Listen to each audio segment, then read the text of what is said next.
Welcome back, College Baseball Central fans. This is a special edition of the weekend rotation. Obviously, we're getting ready for Super Regional Weekend. Starts on Friday, goes through Monday. Getting us set up for Omaha. Today, I'm joined by Jake McKeever and Noah Darling. How we doing, Jake? How we doing, man? I love the new hat, Uh, by the way. Thank you. Shout out to Steven Schock. College baseball is still very, very rad. Super regionals coming up. Regionals were off the charts electric. So many three seeds, so many four seeds. I'm excited to kind of talk about it. I feel like we've just been away from baseball and it's only been like a day and a half. So really excited to kind of get back into it again.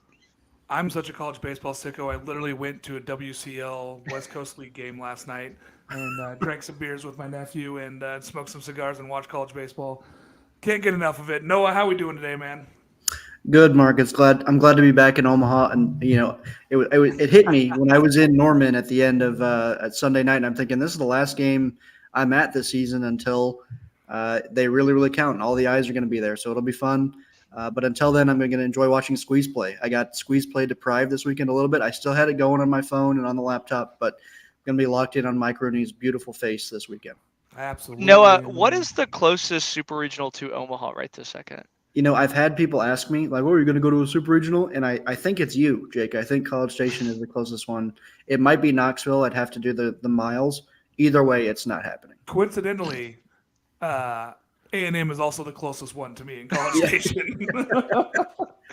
I So saw a map where it was like obviously Oregon and everything above, but it was like so there's no California teams, no Arizona teams. So it's just crazy that College Station really is kind of the new West, which is ironic because we're in the wild, wild west era of NIL. yeah. I did hear when I was watching the ACC show last week when they were previewing the regions. They said, "Let's go out west to Norman." And I thought, "Do I live on the West Coast now?" Yeah.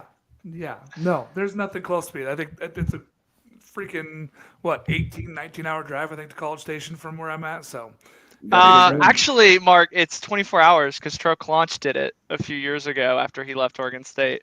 It's that's a 24 slow hours drive. of straight driving. Troy did do that.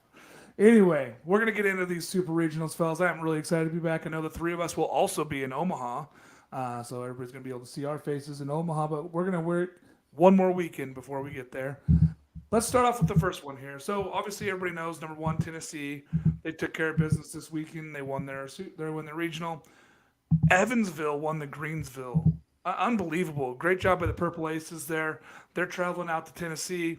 Noah, what do you see when you look at this one here? I mean, it looks lopsided on paper, but Evansville is scrappy. They played really good this weekend. Yeah, obviously Evansville playing really great baseball lately, coming out of nowhere. They're now friends of the program, so that's a good on them to follow College Baseball Central on Twitter. If you're watching the show right now and you don't, you should join them in that pursuit. But we talk about the one seed and the one seed curse, and it seems like every year the one seeds don't lose in regional play, and if they make it to Omaha, they end up doing all right. Obviously, they don't win at all. That's why it's a one seed curse. But super regionals where one seeds are in real danger. So it's interesting that the number one overall seed is now getting to play a four seed. Obviously, seems like a huge benefit, but as we know in our sport, the one seed is never ever safe. And I would argue that they're as in danger as ever when you talk about an Evansville team where obviously we're always pumping adrenaline in the postseason, and it's a super regional. You're at home, you're going to be fired up. But if there's ever a team that could surprise you on paper, it's a four seed.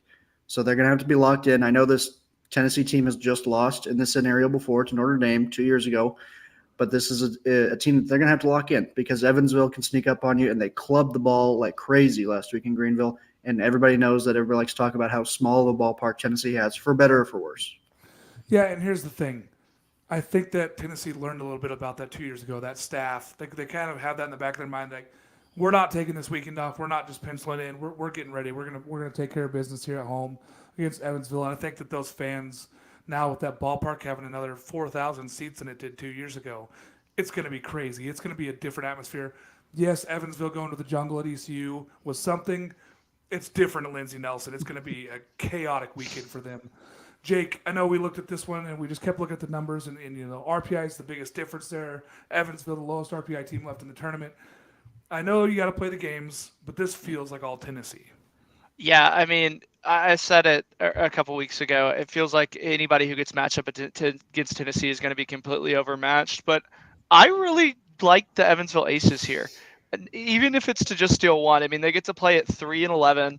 That seems right for Tennessee to kind of sleepwalk, not really check their ego at the door. Evansville is, I think, one of the better hitting teams in the country. They're second in the nation in doubles, according to their team notes. So if they're not, shout out to Evansville there if they're wrong. But again, they got great starting pitching from a 4 in that ECU series to kind of close it out. I think that they're a more underrated team. But again, they're playing a pissed off Tennessee that Christian Moore isn't a Golden Spikes finalist. He wasn't the SEC Player of the Year. They still have that kind of Tony V chip on their shoulder. Everybody's out to get us. It's going to be a big recruiting weekend from an NIL and portal standpoint too as well. I think Tennessee kind of rolls here, but again, it does feel ripe for kind of a sleepwalking game, and I think Evansville could kind of steal one. I really am leaning hard on Tennessee this week because I feel like they've done this song and dance. They lost the one to Notre Dame, and they were the number. I don't see them doing that again as the number 1. I see them getting to Omaha here. I think they're going to take this too seriously. They're going to go out there and they're going to win this ball game. Too much talent for Tennessee. Great story for Evansville to be in its first Supers. We're happy they made it. They played great last week, and I just don't see it continuing this week. Yeah, Mark, like I said the last few weeks, I think that the way this Tennessee team carries themselves is completely different. Obviously, we saw them in 2021 and the way that they carried themselves then, and it was a very look at me, I'm Tennessee, and a lot of people hated them for that, but it was good for the game of baseball overall. But they got punked a little bit because every team all of a sudden made it their Super Bowl. Now we've seen them mature a little bit, which takes a little bit of that shine off what Tennessee is. But now all of a sudden every team gets a little bit less up for them than they did before. Again, still the postseason. Every team's trying their absolute hardest. But there's always that little extra 1% that teams don't have when they don't absolutely hate you. And teams don't hate Tennessee anymore. True. And Link Jarrett is not coaching Evansville. They have a fantastic staff. It ain't Link Jarrett. I'm sorry. All right. Number 15, Oregon State. They won their their regional. UCI twice, and then they also won the game against Tulane. They swept. They're going to Kentucky. Kentucky also swept their regional. This is a fun super regional. This is one of my favorite ones looking at, not just because I'm an Oregon State fan on the West Coast here, but because I think that this matchup is awesome. Oregon State has a few superstars, right? They got Travis Bazzana. They got guys all over the place. Kentucky is a team that just is a really good team. They play good baseball. They have 113 stolen bags. Other than that, offensively, it's all Oregon State. Jake, when you look at this matchup, it feels like a rough matchup for Kentucky to get this at the Supers, but they are at home, and they had a heck of a season so far. Yeah, I should say, too, Oregon State is ranked, despite what ESPN propaganda is trying to spread. They are the 15th team in the country. At least for me personally, being in Texas, obviously I don't get Pac-12 Network, that you almost just kind of assume that Oregon State was always going to go in and win. When you kind of check the box scores like you do or go watch some of the highlights, they dropped a few series that they weren't supposed to. But again, I always subscribe to the hot, cold, hot theory. While Kentucky might be the Vegas favorite and Oregon's the underdog, it feels like it's the complete opposite. What were you going to say, Noah? Oregon State. Sorry, Oregon State. It feels like it's the complete opposite. It feels like this is Oregon State's series to lose. They have the better Friday night guy. They have the stars that can do it. Travis Bazzana is, I think, the quintessential leader in everything that you love about college baseball. The entire team kind of runs through him. Even when he's kind of in a slump, I think he makes really, really good adjustments. Never really seems to have bad contact. I think that, all the pressure's on Kentucky. They're at home. They really like to kind of play that brand of baseball where they wait for you to screw up. Oregon State really isn't a team that kind of plays to screw up. They play really loose, fluid. And again, I really like Oregon State in this series. As much as it pains me, I think Kentucky's the best, worst team in the country. It kind of shocks me that they win games. It seems like every time that they win, it's because a team kind of does bad more than Kentucky does good. I think they're the worst 2 seed in history. I think Oregon State is, again, probably one of the better 15 seeds we've seen. Nightmare matchup. Give me Oregon State. Yeah, and here's the thing. Kentucky puts pressure on you in ways that are different than what you normally see in baseball today. They're stealing bases. They're taking advantage of the walks. They're bunting guys around. They're moving guys. They also hit the long ball pretty dang well as well. It just is not at the level that Oregon State is this year offensively. Oregon State also has 3 titles, and there's only 4 teams left in this bracket of 16 with titles even in this thing. They have half of the World Series championships of those last 4 teams remaining. Noah, when you look at that, does that just put a little bit extra on Kentucky, especially with how great a season they had and they really feel like they belong here and they got that 2 seed? It feels like a little bit of pressure to put them having to host Oregon State. Yeah, there's a lot of pressure on Kentucky. They were in a similar situation last year. Then they went and got to play LSU in Baton Rouge, where you're playing arguably one of the greatest college baseball teams of all time, at least in terms of pure talent. And then, of course, that LSU team won a national championship. They could have played Oregon State. LSU and Oregon State were in that same regional. But I think the pressure is on them. Absolutely. They have the sizzling hot head coach. I think he's got a chance to win National Coach of the Year if they get to Omaha. Maybe even if they don't get to Omaha, when you have the number 2 overall team heading in, where you surprised a lot of people, except our own AJ Sessions. But there's a lot of pressure on Kentucky to just perform. We've seen a lot of growth there. They're investing in the program a little bit more. They have to keep their head coach. Probably not this year, but maybe next year if Mississippi State comes open. That's going to be a lot of talk there. So I think the pressure is on for them to get to Omaha and continue to build on the momentum that they have, because everything's clicking right now. They're kind of having the dream season.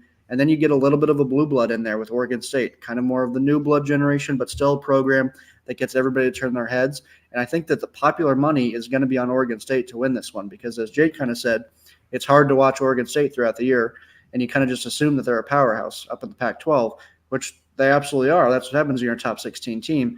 But this is still a team that did underperform at certain parts of the year that kept them from being a national seed. So I think on paper, Oregon State has all the advantages plugging away. Talk about Travis Bazana as a Golden Spikes winner, better pitching staff overall. But Kentucky is just a sizzling hot team that I think is going to fall under the radar at home, but still feel that incredible pressure to win, because right now is their window. And here's the thing.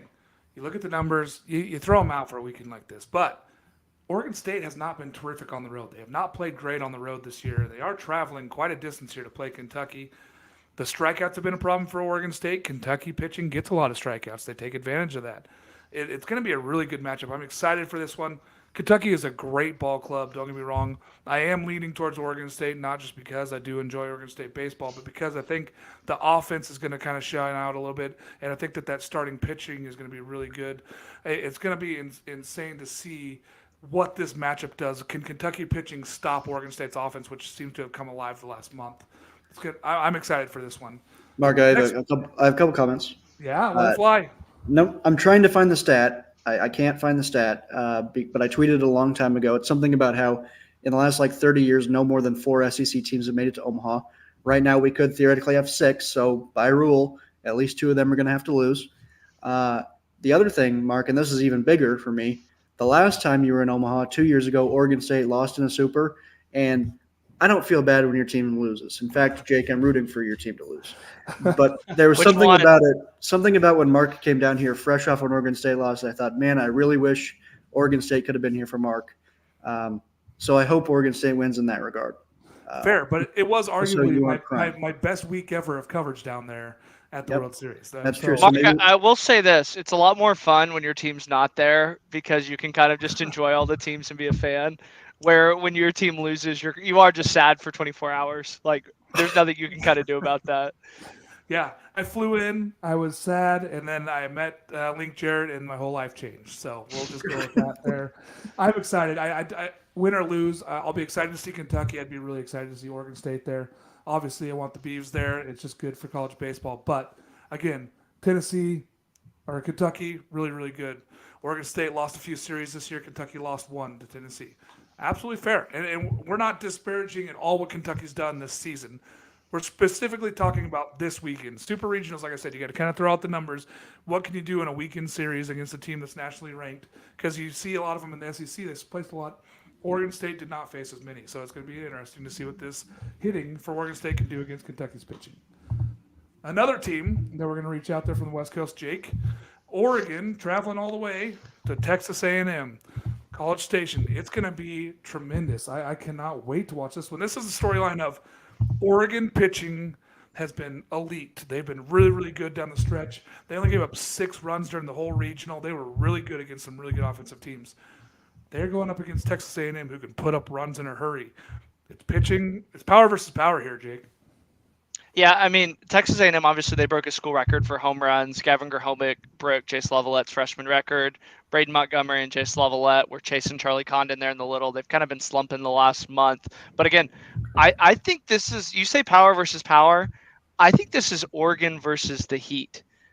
They play a day game on Saturday and then the late game on Sunday. But again, it's going to be so humid that it might as well just be during the day.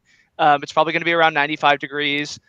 There's actually a Mexican versus Brazil soccer game that's going on Saturday night. So it's going to be probably one of the craziest atmospheres from College Station standpoint. They had allegedly 7,000 people, but they didn't count about 3,000 people that were sitting out in the outfield. So really excited to kind of see that, just because I don't think Oregon's faced an environment like that. I know that the closest thing that they probably have is Oregon State, but again, Texas A&M is probably twice as big. It feels like it's a soccer game or a Japanese baseball game. But I think the toughest task for Oregon is if they can kind of get to Ryan Prager. He's got that sub-1 ERA at home. And, with an offense like this, you really only need 2 or 3 runs and they kind of win. He's given them that and more. They have a really, really deep bullpen with a ton of lefties. So can Oregon State kind of hit the lefties? I'm really, really excited to – sorry, Oregon. I've been getting that backwards all day. I'm really excited to see kind of how Oregon's left-handed pitching attacks it, because Jackson Appel and Braden Montgomery are both switch hitters, who I think bat a little bit worse from the right side. Jace Lavalette's a lefty. Hayden Schott's a lefty. So it's kind of an underrated, quote-unquote, lefty-heavy lineup. So I'm really excited to kind of see that. And then again, I have to reiterate it. I think the heat is going to play a very, very big factor this weekend. Noah, you know that I've seen a lot of Oregon Duck baseball this year. I know that I've been promoting them and saying, hey, this is a really good baseball team. They had a chance at hosting. They didn't do great the last week, but up to that point, this team was very, very good. And the pitching has been stellar all year for the Ducks. Do you think that going down to Texas A&M, I know Jake said it's about the heat. I think it's about this lineup, and I'm excited to see this pitching matchup against this lineup. Yeah, I think about the Texas A&M lineup, which is the only thing hotter than the heat in Texas right now. And I just want to patronize Jake for a second and say that this TCU versus Portland series is going to be unreal. But the bats are absolutely a factor when you're facing Braden Montgomery, who, of course, knows his way around Oregon pitching and vice versa. And then he's actually never beat him, ironically. No. Really? That's an advanced stat right there. Okay. All right. And then we have Jason Laviolette, of course, and Grahovic, as Jake mentioned.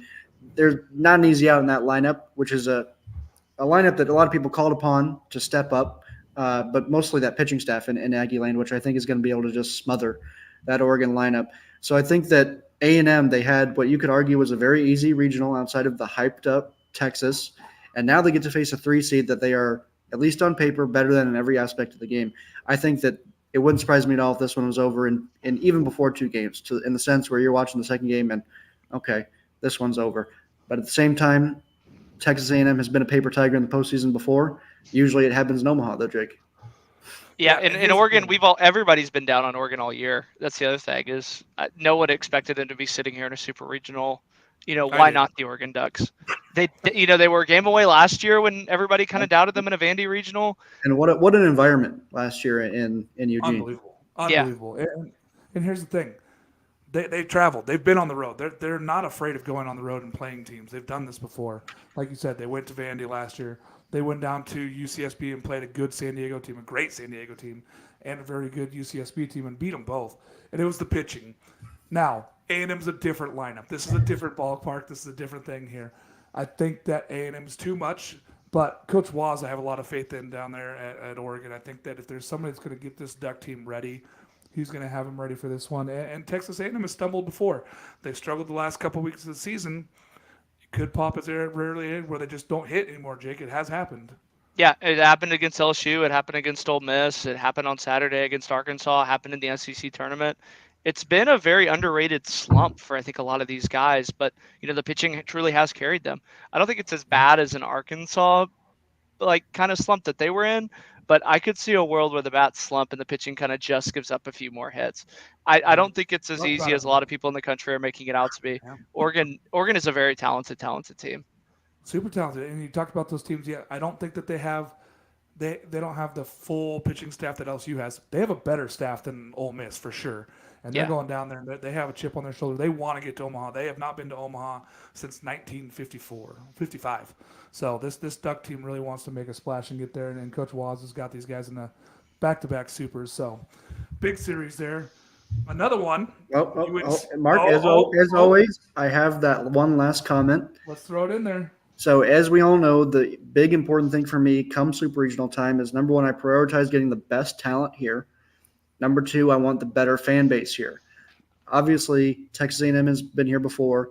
At the same time, I've never really been blown away with the A&M turnout. I've never thought, wow, what a crowd. They've also haven't made it very far in Omaha, so that could be a contributing factor. They were Final Four 2 years ago.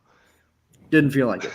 Anyway, I wonder about the possibility of an Oregon fan base, not necessarily traveling, but but you think about what the Oregon brand is and how many kids and really teenagers are fans of what the Oregon brand is and what that could mean for a turnout of the bright colors in the stands. They may not make a ton of noise. They may not be overly passionate about Oregon baseball, but the Oregon logo almost has spoken for itself since in the last 15 years.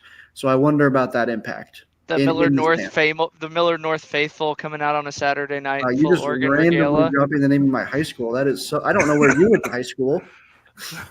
That was weird. That's borderline creepy. But we're gonna fly past this one here. The next series where UNC knocked off LSU. They knocked off last year's champion. A terrific ball game. I know that all of us were watching that game late and we were freaking out. Unbelievable. UNC number 4. They're hosting West Virginia. This West Virginia team, since JJ Weatherhold's been back, they have been really, really good at baseball. Noah, I know that we wanted to see this team take off like we thought they could at the beginning of the year. They did it the second half of the year. Yeah, and they're doing it for their coach that's retiring, Randy Mazey, at the end of the year. This is his last dance. Obviously, Gary Gilmore steals the show in terms of retiring coaches. Yeah. He's got the same deal going on, and he's loving it. He had a funny tweet the other day. I don't remember what it was. I do remember what it was. They only had room for 30 on the flight out of Tucson there. So he said, all right, we're going to go fly a commercial then. The team can fly on the team plane. So that was a special deal. We'll see if that lights a little extra fires. They had to Chapel Hill. Great environment, Chapel Hill, for that LSU. Super Regional, of course, LSU fans contribute to that. But there was a lot of light blue and white in that crowd as well. So it'll be interesting to see how that turns out. I know West Virginia fans seem to be pretty excited about their ability to travel. Again, I care about if you can travel to Omaha. Prove it to me in Chapel Hill, and I'll even root for you. Because, again, North Carolina fans have never overwhelmingly impressed me in Omaha. They exist. Another big brand, Mark, but that is a contributing factor for me once we reach this stage. Of course, on the field, North Carolina checks all the boxes for me. They got all the boxes, man. Yeah. Check everything. Vance Honeycutt just does enough. He hasn't really risen to that star of the sport yet. He's not a Golden Spikes finalist, but he's been really, really good. When you have Jackson Vandenbrake coming off the bench, of course, he's been slumping, but he's somebody that was really, really strong for them last year. It goes to show the depth that they have. He's got a Captain C on his uniform, and he's used as a pinch runner. This is a team that does it all. They have a lot of clubhouse guys like that. Can they ride the momentum? They had to go to Game 7 against LSU in a game that could have gone either way, so they're certainly susceptible. And J.J. Weatherholt is, of course, a phenomenal player. Shout out to Grant Hussey as well for West Virginia. So for as many times as UNC has been to Omaha to not have a title yet, same as like a Florida State, I feel like one of those blue bloods that you want to see there. It's really exciting to have them showing up there and playing this one here. I'm excited for UNC to take on this West Virginia team. Also, West Virginia has just been playing really good baseball, Jake. I know that you got to see these guys. This team going up and playing at Chapel Hill, I think that North Carolina is going to do some special things this weekend that West Virginia probably hasn't seen. Yeah, I mean, like you guys said, I mean, North Carolina checks every single box. They have team speed with JJ Weatherholt, who I've talked to a few draft guys who said he has a true 80 grade from a speed standpoint, has a school record for home runs too as well.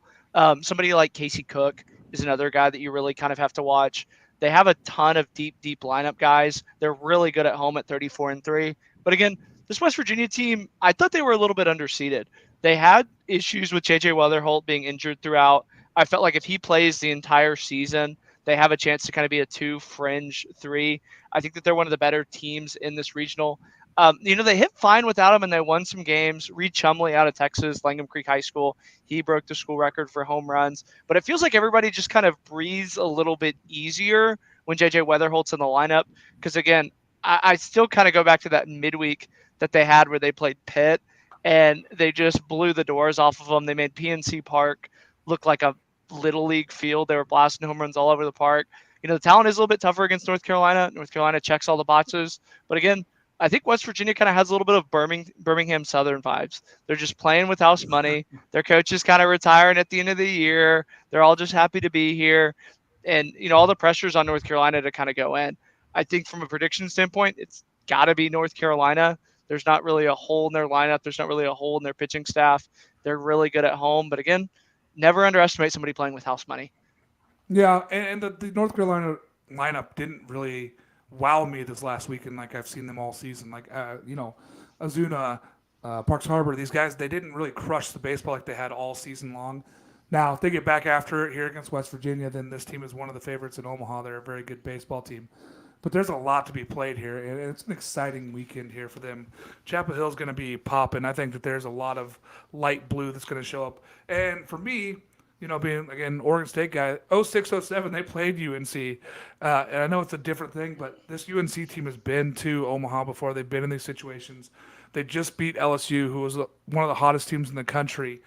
And to go and beat them in a Game 7 when you have to win that one, it's just really massive. I like to see where UNC is heading. Again, great weekend series, but I'm taking UNC.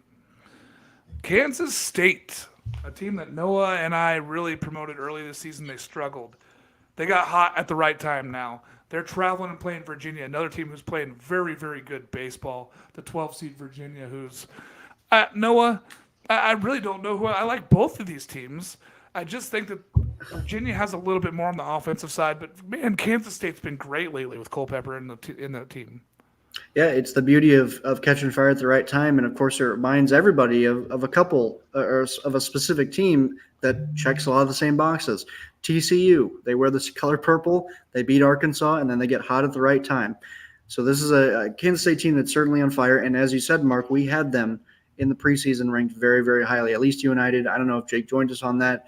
It was a sword that we were kind of embarrassed about for a while, but oh, look, the sword is back out now. We liked Kansas State from the jump. Kalen Culpepper, phenomenal player. He was the most outstanding player in the Fayetteville Regional. He did it all for them, at least offensively. Brady Day is a phenomenal player that really didn't do much in that Fayetteville Regional, but he's somebody that if he kicks it into gear, this is a Kansas State team that, as we just saw, can beat just about anybody in the country.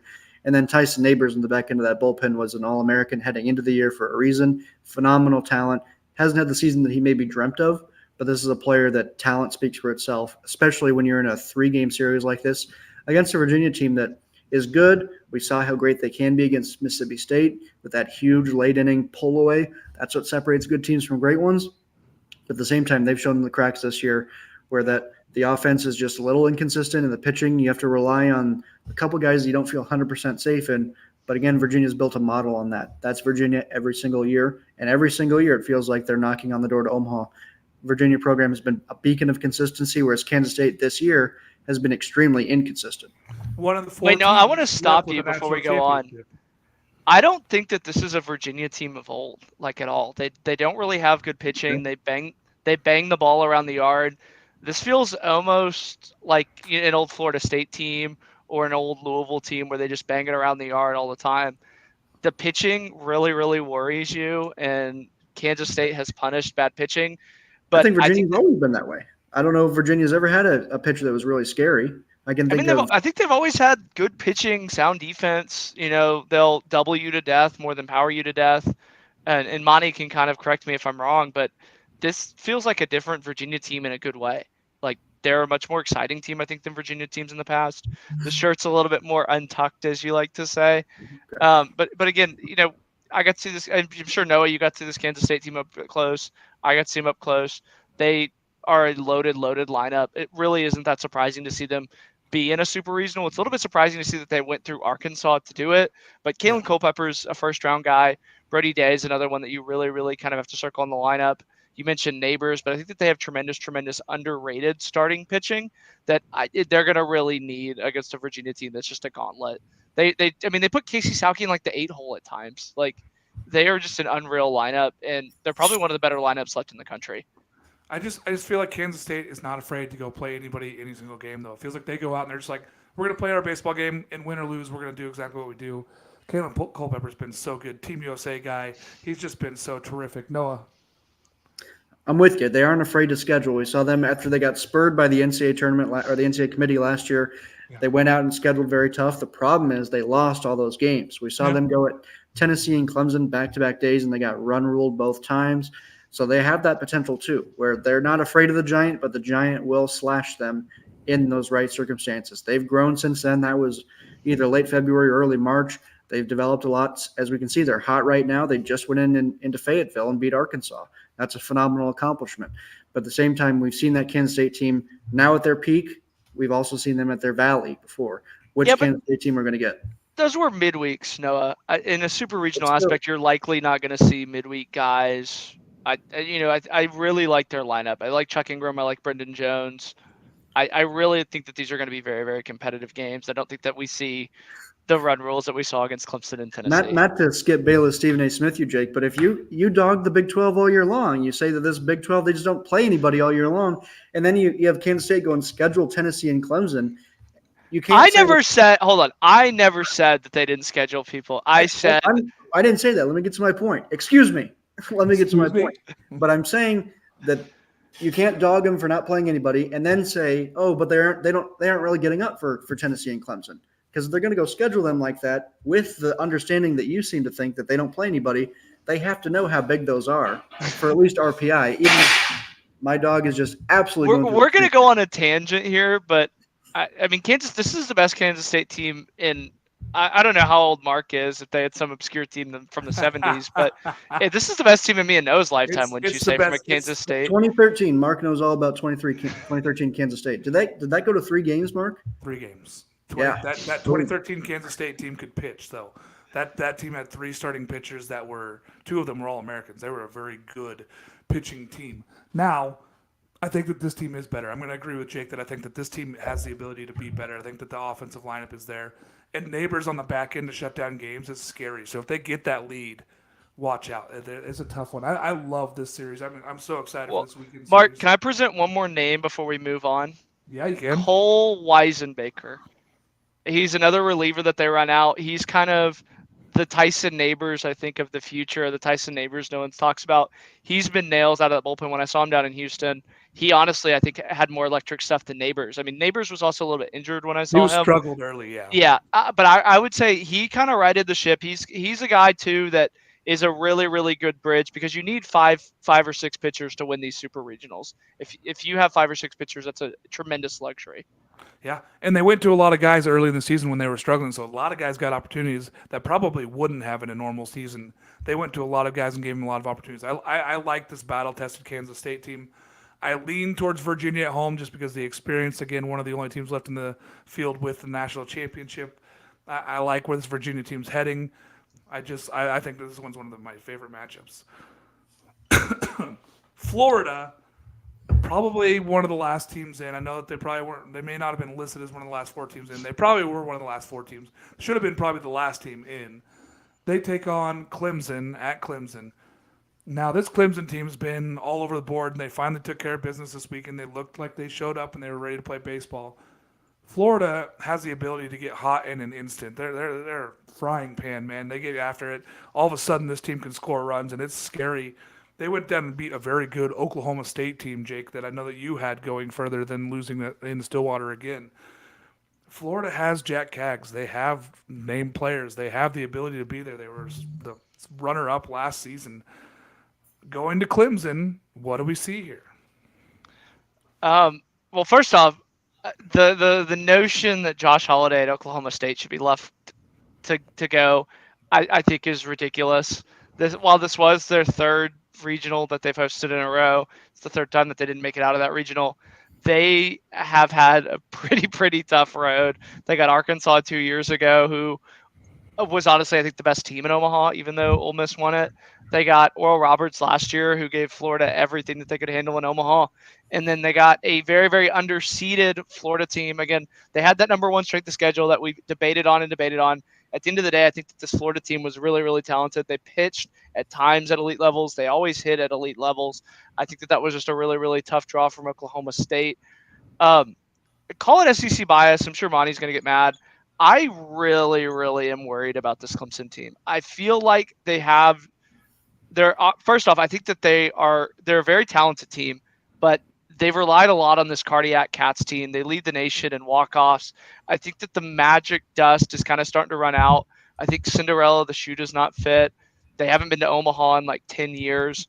Everything wants me to say Florida. And even though Florida's the 3 seed, I feel like they are almost the favorite to where they kind of have to worry about not blowing it. It feels like all the pressure's on Florida. And I don't know if y'all are kind of getting that same vibe. I feel the opposite. I think that Florida has just started playing so loose lately because they're like, whatever. we're either not going to make it or we're just going to keep crushing baseballs and somehow win these baseball. It doesn't matter to us anymore because we've been counted down for the last bit of the season here. I think that this Florida team is just playing hot right now. They're just, I mean, I said this every single episode all in April. You don't want to be the best team in April.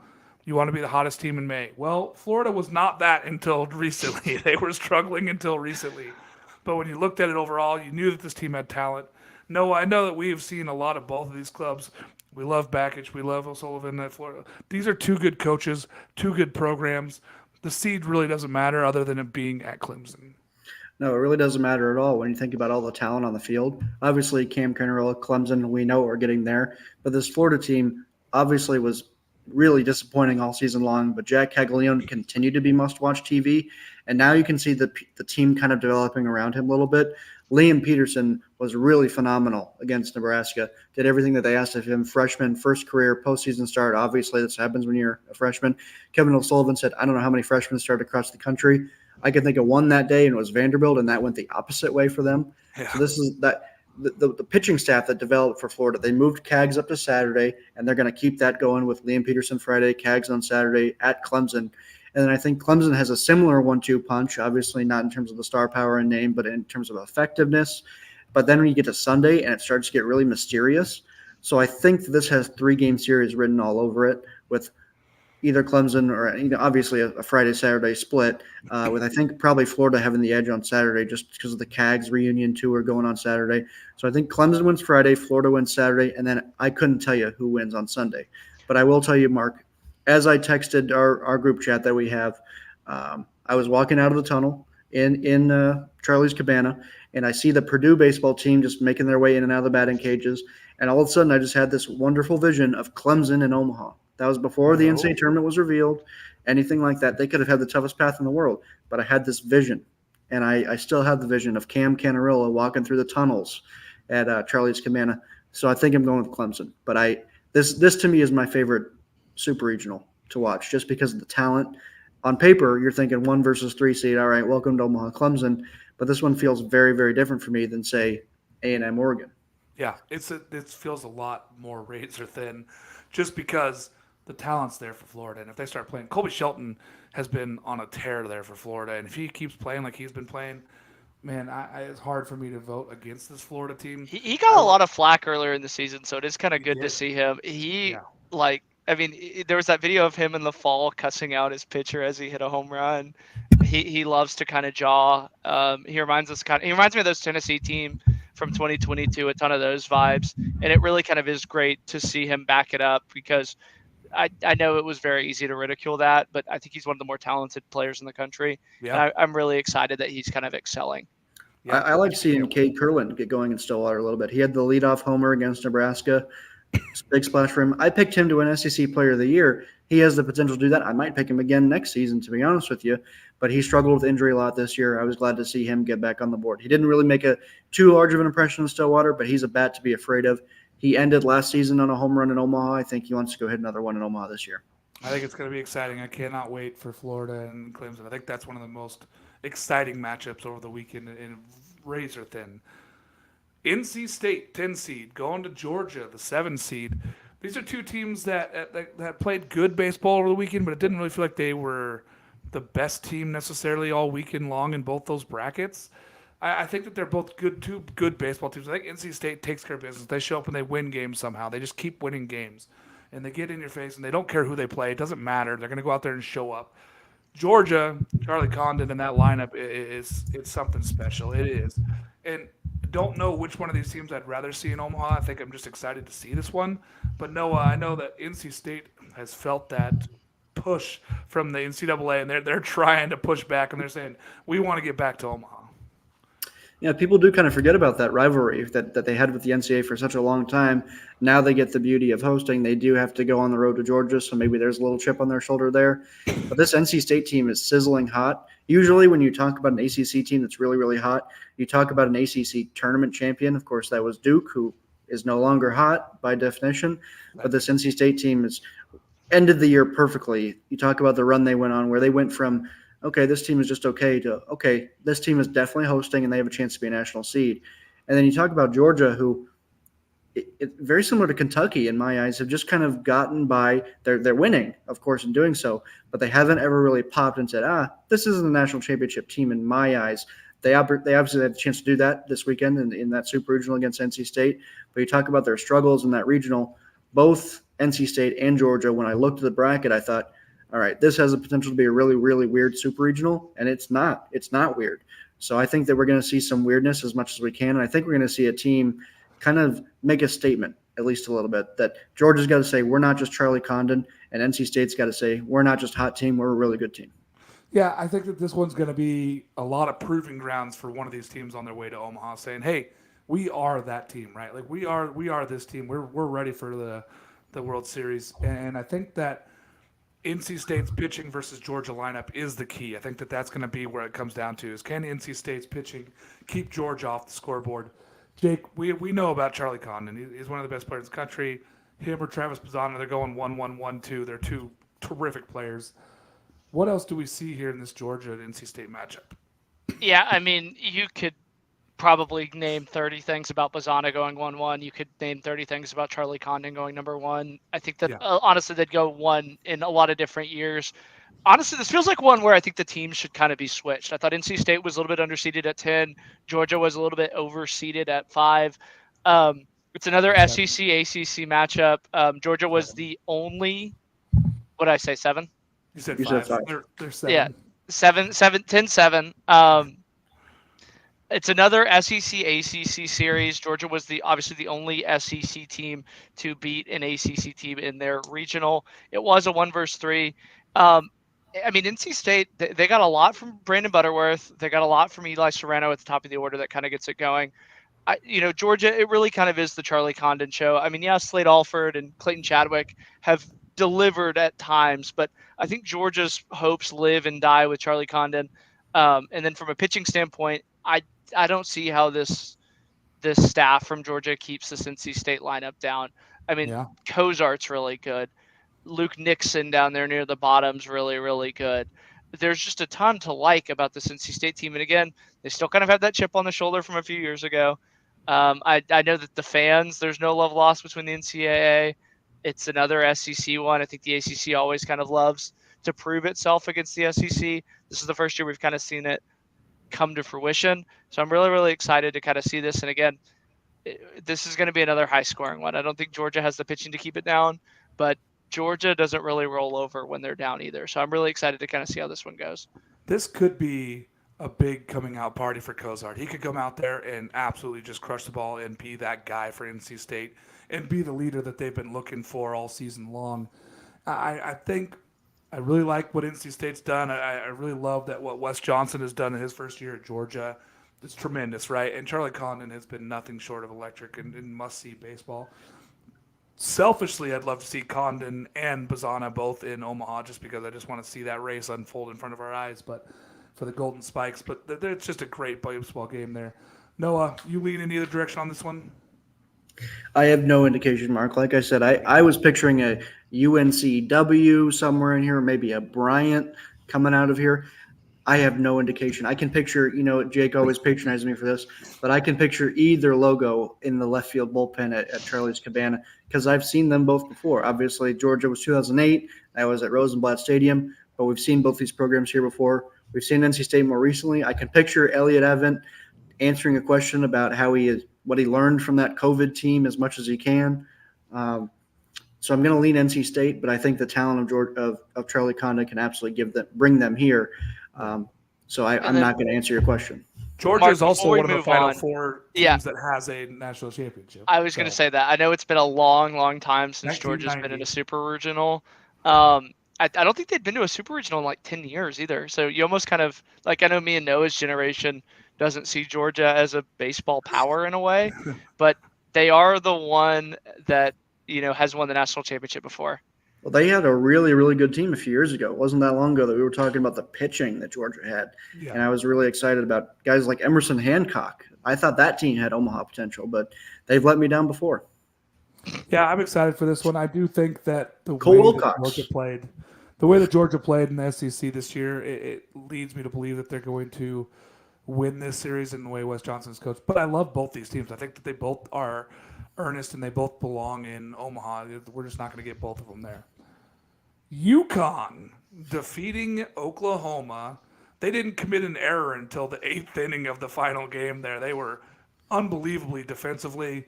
They hit the crap out of the ball. This team showed up and was ready to play. I know you loved your Big East all year, Noah. I know that most of that was towards Xavier, but UConn, man. And then they're going to Florida State. We can't say enough about the job that Link Jarrett has done. This pitching staff is unbelievable. 8 feels almost low for how good this team played this year. I'm hard on Florida State. I think Florida State just cruises through this. I think UConn's a nice story. They've played really good baseball. The pitching staff for Florida State just scares me if I'm anybody else in the country right now. No, you're shaking your head at me. I would have been with you until I watched this UConn team play in person. Talk about the D3 transfers that this team has. I think they have 7 of them that play significant innings, both on the mound and at the plate. But Luke Broadhurst is maybe my favorite player from that Norman Regional, outside of the entire Duke team, of course. But Luke Broadhurst, I don't know if you guys know how old he is. He's almost 26. He's going to be 26 here in a few months. He's as old as you and I are, Jake, since you keep lumping us in the same age. I think you're older than I am, but I'm 25. So Luke Broadhurst, as I'm sitting here 2 years into a career and I'm listening to Luke Broadhurst talk about, yeah, this is my last year of college baseball, and the guy plays like it. He's huge. He hits every ball really, really hard. I want to see the way that UConn lineup played against Oklahoma and against Duke, and I want to see it transfer to Tallahassee. Talk about that great pitching staff they have. It sounds like maybe not Cam Leiter for the rest of the season. We haven't seen him for a little bit, but obviously they still have the ACC Pitcher of the Year in Arnold. But I want to see the UConn team keep the momentum. For me, it's not can UConn win this series. It's can they keep the momentum from the weekend, because I know that they can go down there and win that series. I know that they can do it. Yeah, they have the ability. It's easier said than done to carry momentum over from regionals to super regionals. You see it more so in college basketball, where you see a team get really, really hot opening weekend, and then Sweet 16, they're just back to being average. I want to see UConn carry it over. Again, once they get to Omaha, whatever. But get me to Omaha. I want to see this UConn team here. Can you see really the dog in left field, Noah? If you mean the batter's eye, or are you referring to something else? No, I was saying at Charlie's Cabana. You said you can always picture That's it true. I can picture the dog. I can. I cannot. I expect. I can see that FS look. Yeah. I can see that FS looking really, really good out there. I can picture the dog. The batter's eye. Maybe they can bring BYOB. Bring your own batter's eye. But I really like Florida State here. I thought UConn was a tremendous, tremendous matchup against Oklahoma. Like you mentioned, they only had that one error, and it was at Sunday night after they'd been playing all day. They were number 3 in the nation in fielding percentage. OU, it felt like they were a team that always kind of waited to try to screw up, and then they were so fast that they took advantage of it. They got a little bit, I wouldn't say lucky, but, Oklahoma was missing Anthony McKenzie at third base for a big chunk of those games. Florida State, it's got to be them. They get Tibbs, Cam Smith, Jamie Farrer, who's actually not Turtle from Entourage. Every time I see his name, I think it's Turtle from Entourage. They have the ACC Pitcher of the Year. They have arguably the best pitcher not named Hagen Smith, maybe the best pitcher left playing college baseball right now. It's got to be Florida State. They have had so many letdowns along the way. They finally get a coach in there, Link Jarrett, who knows how to get a team to Omaha. For as much kudos as we've given AJ for Kentucky, I'd like to give myself a big pat on the back for Link Jarrett. I was saying all along he was. I said all along, you can go pull the receipts. I said he was going to be the national coach of the year, ACC runaway. That every other coach was going to go for second. Just the job that he's done, and I mean it's a really passionate fan base. I was there a year ago. They were dead last in the ACC. They had just given up a school record for runs, and they packed that the next day like it was, super regional. So I'm ready to hear some K time in super regionals. It's been a long, long time coming for Florida State. Noah, I see you really fired up here with something. Yeah. I would just like to revisit the Link Jarrett power rankings. Obviously, I just picked UConn. I'm willing to put myself second, but Jake, among us 3, you're third. Listen, I know that a lot of us said, hey, if Link Jarrett gets this team to Omaha, he should win Coach of the Year. I said the same thing about Duke and Pollard. I said if Pollard gets his team Duke to the World Series, they belong as Coach of the Year. They're 2 great coaches. I think that it's just too much Florida State this year. I think that they've righted this ship so well.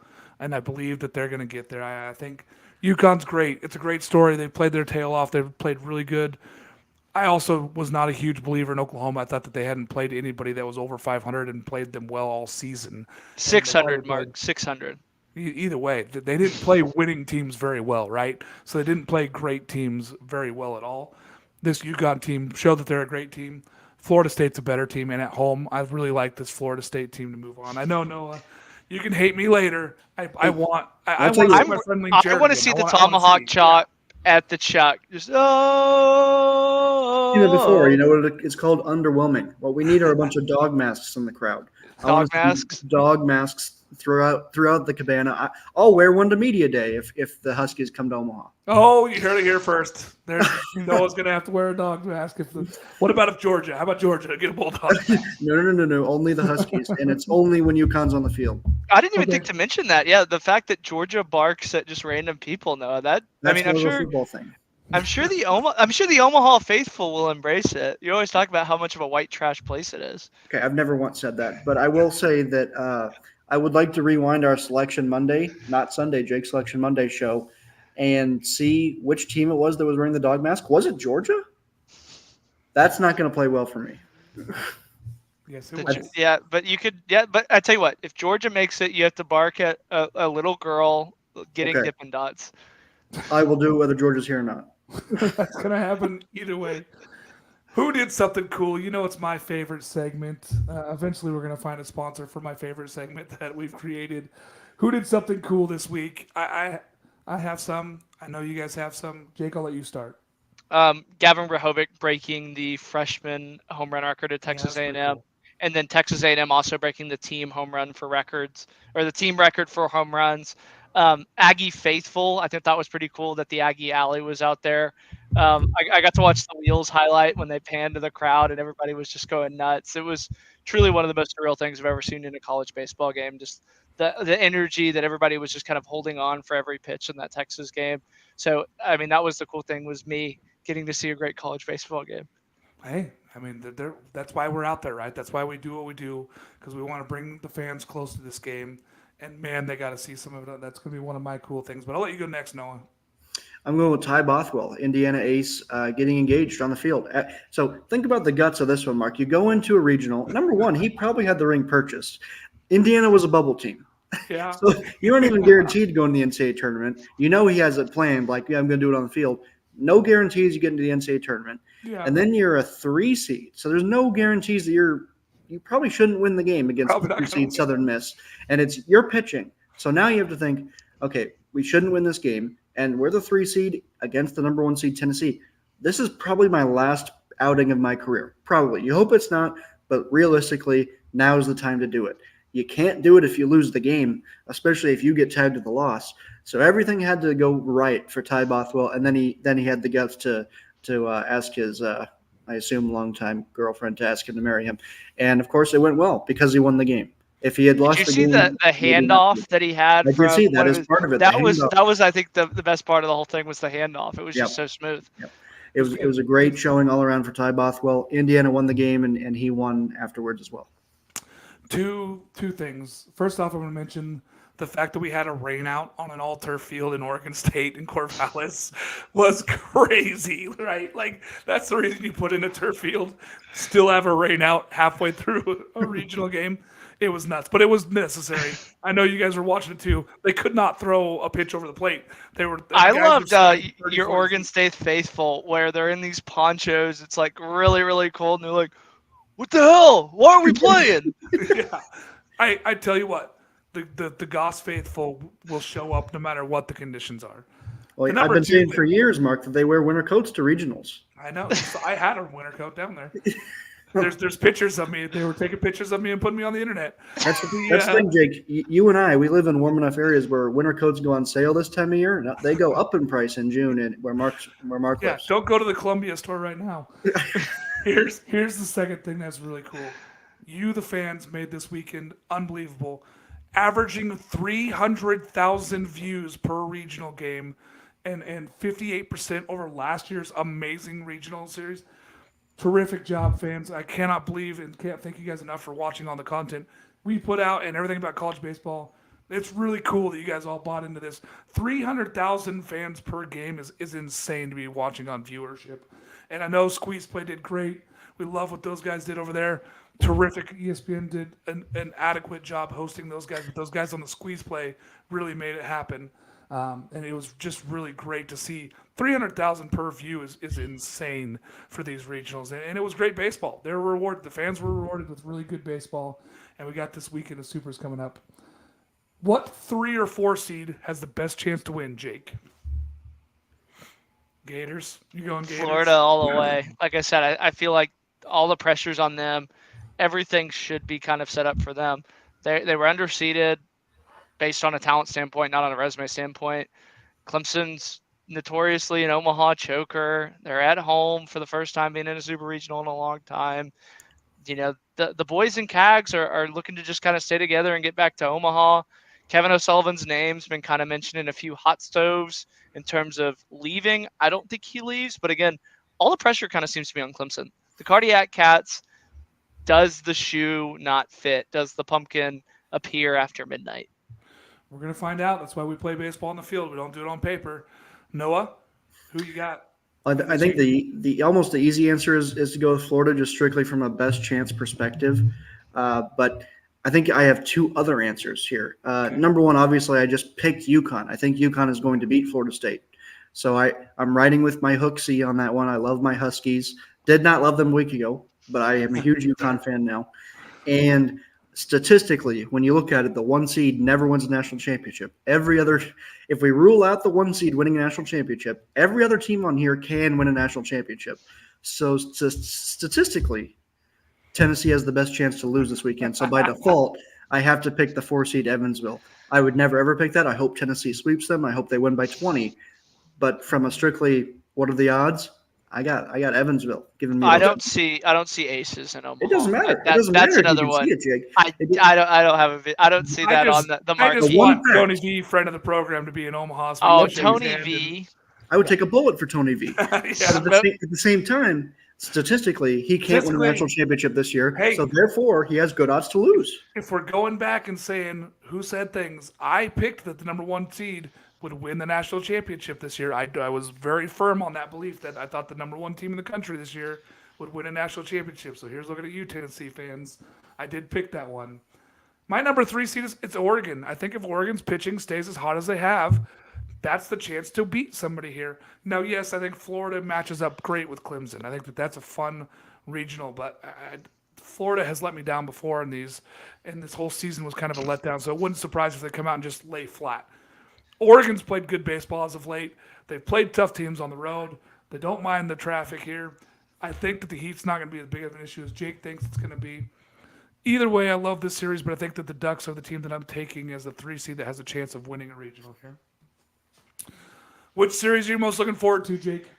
The one that I get to attend, Oregon versus Texas A&M. I'll get to meet the press conferences on Friday.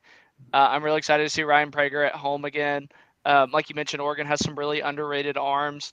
I get to sit in the nice, cool AC, but I know it's going to be a hot one. I'm really, really excited to see kind of how they do. Selfishly, I hope Oregon wins so I can enjoy my time in Omaha, but anything can happen. Selfishly, you hope the team you're going to watch loses. Unbelievable, Jake. Just truly, Jake. Noah, which one are you looking forward to the most? Well, before I answer that, I just want to kind of agree with Jake that I want A&M to win, but if Oregon wins, and then I want Oregon to win the national championship because Nike, like in college baseball, it could be very, very good for the sport. Yeah. But back to your question, the one I'm most excited for is Florida, Clemson, just because of a strict talent versus talent perspective. Florida was a team that we all kind of had penciled into at least Omaha. I had them playing in the national championship against a team that didn't make the NCAA tournament, TCU. I want to at least get some points somewhere on the board. So give me Florida, Clemson. I have no idea who's going to win if that series goes 3 games. If it goes 2, congratulations to Clemson, I think. But I think it's going to go 3, and I think it's going to be one where everybody's tuned in, and it's going to come down to the last few innings. I think that it's going to be a terrific series. Oregon State, Kentucky, obviously that one's going to be a fun one. I think that it's just a matchup of can this Kentucky team just hold Oregon State down? Can they figure out a way to win those ball games? NC State, Georgia is the exciting one for me. I mean, those are 2 very evenly matched teams. I think that on paper, you're looking at these teams, you go, man, it could have flopped either direction. Both these teams could have been hosting. Neither one of them could have been hosting. I love where these two teams are at right now, and I think it's a very fun weekend there. So NC State, Georgia, I'm excited for that one. I think that that's just going to be some really good baseball. Final thoughts, Jake, before we head into Super Regionals and before we fly down and meet each other down in Omaha. I'm just excited to see everybody again. Noah, that Gorat steak has been calling my name ever Gorat's. since Selection Monday. Gorat's. Gorat's. I'm really excited to kind of see that. There's actually going to be a lot of my family in Omaha because they're playing at that youth tournament that Chris Burke was at. So I'm ready for just to see Noah's smiley face in person again. It's been a long, long time. And cigars and whiskey. I'm excited for that. Yeah, I'm excited for Mark to land because once Mark reaches Omaha, it just turns into a magical euphoria. And then hopefully, Jake, you land after so we can at least enjoy that brief period of time. But Super Regional weekend wise, so many great matchups. As I always say, I want to prioritize big fan bases coming here and talent. The more we maximize that, the happier I am. Outside of UConn, I would like UConn here. But outside of that, give me the best teams and the best fan bases. So if you're a college baseball fan and you're happy this weekend, I'm also happy. Which is the only time this year. Normally I root against you guys, but not this weekend. I don't think there's two teams that I'm rooting for harder outside of teams that I've covered this year other than Florida State and Tennessee, just because I want to see both those coaches and those staffs and those teams there in Omaha. Now, that's going to be great baseball this weekend. Those are the two teams. It's going to be like almost like a men's health photo shoot. If it's A&M, Tennessee, Florida State, Oregon State, it's going to be just the hottest coaches in the country.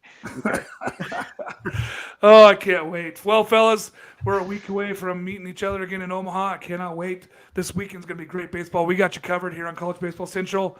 For Jake McKeever, Noah Darling, myself, Mark Garland, thanks for joining us. We'll